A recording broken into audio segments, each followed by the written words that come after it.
Science classes पे आपका हार्दिक स्वागत है। और दोस्तों प्रीवियस क्लास के अंतर्गत पिछली क्लास के अंतर्गत हमने जो पढ़ा था वो पढ़ रहे थे हम दोस्तों मध्य प्रदेश का जिलेवार अध्ययन, जिसके अंतर्गत हमने 3 संभाग कंप्लीट कर लिए थे और ये 14 संभाग हम पढ़ रहे थे, जिसके अंतर्गत हमने सागर जिले को पढ़ लिया था। और दोस्तों आज हम आपके लिए लेकर आए हैं दूसरा जिला सागर संभाग का, जिसका नाम है दमोह जिला। दोस्तों आज हम पढ़ेंगे दमोह जिला। उससे पहले दोस्तों आपको हमारी वीडियो पसंद आती है तो शेयर सब्सक्राइब लाइक ज़रूर करें। चलिए दोस्तों आपको स्टार्ट करते हैं दमोह जिला। दमोह जिला क्या है दोस्तों? दमोह जिला ये बेसिकली आपको ध्यान रखना है कि दमोह जिला ये दमोह जिला है, ये मध्य प्रदेश का मैप है। इसके अंदर दमोह जिला से जो लगने वाले जो ज़िले हैं, इसके अंतर्गत पन्ना, टीकमगढ़, सागर, कटनी, जबलपुर और नरसिंहपुर, ये ज़िले इसके मतलब मुख्य रूप से ये ज़िले आते हैं, ये आपको ध्यान रखना है। और दोस्तों जो दमोह ज़िला है, दमोह ज़िला के अंतर्गत जो तहसीलें आती हैं वो दोस्तों महत्वपूर्ण रूप से जो तहसीलें आती हैं जिसके नाम ये हैं पथरिया, जबेरा, तेंदुखेड़ा, जबेरा, तेंदुखेड़ा, हटा और पटेरा और बिटियागढ़ मुख्य रूप से दोस्तों ये तहसीलें आती हैं, जो मैंने नीचे दिया भी हुआ है, आप वहाँ भी देख सकते हैं। ये मुख्य रूप से तहसील आती है। और दोस्तों अगर क्षेत्रफल की बात कर ली जाए, दमोह जो जिले का जो क्षेत्रफल है उसकी अगर बात कर ली जाए तो दमोह जिले का क्षेत्रफल है 7,306 वर्ग किलोमीटर में यह फैला हुआ है। ये आपको ध्यान रखना है, वर्ग किलोमीटर में यह फैला है दोस्तों। दमोह जिले के ऐतिहासिक तौर पर अगर बात की जाए दोस्तों तो यह काफ़ी ऐतिहासिक और पुरानी स्थली है दमोह जिला, जिसके अंतर्गत यहाँ पर 14वीं शताब्दी में खिलजी और 15वीं शताब्दी में गोंड वंश ने यहाँ शासन किया था। तो 14वीं यहाँ दोस्तों आपको ध्यान रखना है, 14वीं शताब्दी में खिलजी ने और 15वीं शताब्दी में गोंड राजाओं ने, गोंड वंश ने यहाँ पर शासन किया था। ये आपको ध्यान रखना है। ये बेसिक ऐतिहासिक परिवेश हो गया। और दमोह जिला का जो नाम है दोस्तों, वो दमोह जिला कैसे पड़ा? दमोह जिले का नाम जो यहाँ की रानी थी दमयंती, रानी जो यहाँ की दोस्तों आपको ध्यान रखना है, रानी जो दमयंती थी,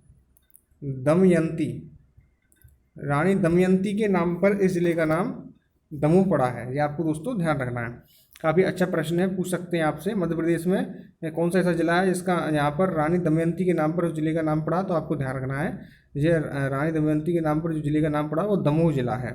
दोस्तों दमोह जिला पीतल नगरी के नाम से भी फेमस है दोस्तों, आपको ये भी ध्यान रखना। क्वेश्चन अच्छा है, महत्वपूर्ण है, पूछा जा सकता है।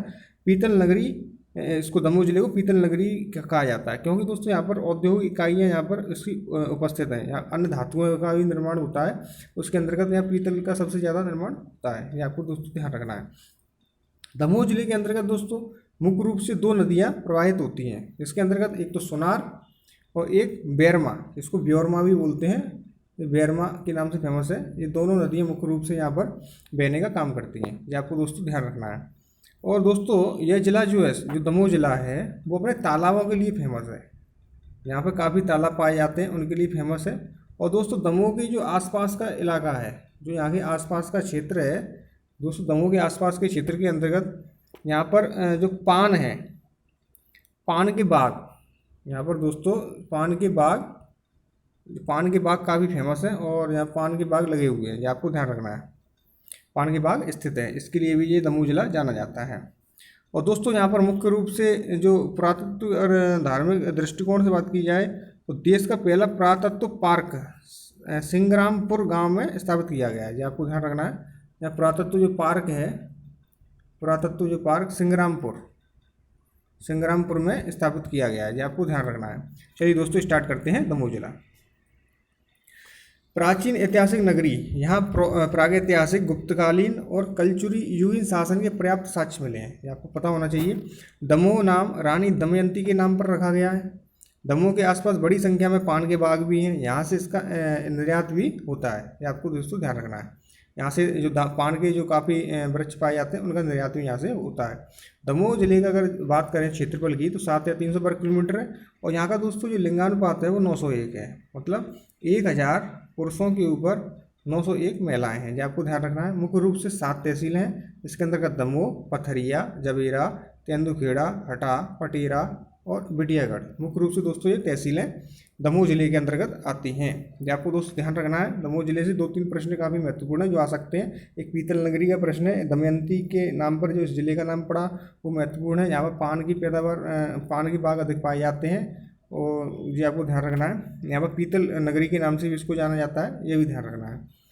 प्रमुख दोस्तों अगर नदी की बात कर ली जाए तो यहाँ पर सोनार और ब्योरमा, जैसे बेरमा आदि भी कहते हैं, आपको ध्यान रखना है। दमोह को पीतल नगरी के नाम से भी जाना जाता है, ये भी दोस्तों का भी अच्छा प्रश्न है। दमोह को जो पीतल नगरी के नाम से जानते हैं। दोस्तों दमोह के अंतर्गत कुंठलपुर एक स्थान है, यहाँ पर जैन तीर्थ स्थल है, जो जैनों के लिए काफ़ी अच्छा तीर्थ स्थल है। और यहाँ पर दोस्तों बड़े बाबा का मेला भी लगता है, ये आपको ध्यान रखना है। कुंठलपुर जैन तीर्थ स्थल के अंतर्गत बत्तीगढ़ का किला पर्शियन वास्तुकला का सर्वोत्तम उदाहरण है। दोस्तों दमोह के अंतर्गत एक बत्तीगढ़ का किला भी पाया जाता है जो पर्शियन वास्तुकला का सर्वोत्तम उदाहरण है, ये भी आपको ध्यान रखना है। यहाँ का औद्योगिक केंद्र अमानपुर में स्थित है, ये भी दोस्तों आपको ध्यान रखना है। और दोस्तों एक यहाँ पर निडाल कुंड है जो भैंसा दमोह में स्थित है, ये जलप्रपात है दोस्तों। निडाल कुंड जलप्रपात तो भैंसा दमोह में स्थित है, ये भी आपको ध्यान रखना है, काफ़ी अच्छा प्रश्न है। और दमोह की अगर बात करी जाए दोस्तों तो दमोह के अंतर्गत सबसे महत्वपूर्ण प्रश्न बन जाता है वो है रानी दुर्गावती अभयारण्य। आपसे पूछ सकते हैं मध्य प्रदेश में रानी दुर्गावती अभयारण्य कहाँ स्थित है, तो इसका आंसर आपको लगाना है, ये दमोह के अंतर्गत आता है। और दोस्तों इसकी जो स्थापना है वो 1977 के अंतर्गत इस जो अभयारण्य की स्थापना की गई थी, ये आपको ध्यान रखना है। और इस अभयारण्य के अंतर्गत शेर, तेंदुआ, मृग, जंगली सुअर आदि प्रमुख रूप से पाए जाते हैं दोस्तों, ये भी आपको ध्यान रखना है। और दोस्तों दमोह जिले की अगर बात कर ली जाए तो यहाँ पर डायमंड सीमेंट कारखाना स्थापित किया गया है। सबसे अधिक यहाँ पर बाल श्रमिक काम करते हैं दोस्तों, ऐसा जिला है कि यहाँ पर सबसे ज़्यादा बाल श्रमिक काम करते हैं, ये आपको ध्यान रखना है।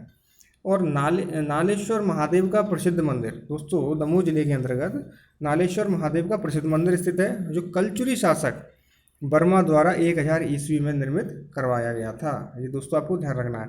यहाँ पर मुख्य रूप से दोस्तों प्रमुख पर्यटन स्थल भी पाए जाते हैं, वो मैंने अलग से रखे हुए हैं जिसके अंदर आप जान सकते हैं, जिसके अंदर जटाशंकर मंदिर, नौलेश्वर मंदिर, गिरि दर्शन, सिंगरगढ़ ऐतिहासिक स्थल, यह राजा वानी बसोड़ द्वारा निर्मित किले के अवशेष, यहाँ पर गोंड नरेश दलपत शाह रानी दुर्गावती ने निवास किया था, ये आपको ध्यान रखना है दोस्तों। सिंगरगढ़ के किले से संबंधित ये प्रश्न है।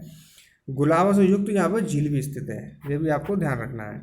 निदान कुंड, नजारा, संग्रामपुर क्या है दोस्तों, यहाँ पर मैंने आपको पहले बता दिया था, देश का पहला पुरातत्व संग्रहालय है संग्रामपुर के पुरातत्व संग्रहालय, ये आपको ध्यान रखना है। और यहाँ पर पाषाणकालीन मानव के साक्ष्य यहाँ संग्रामपुर घाटी में विस्तृत हैं, इसलिए संग्रामपुर इसके लिए भी फेमस है।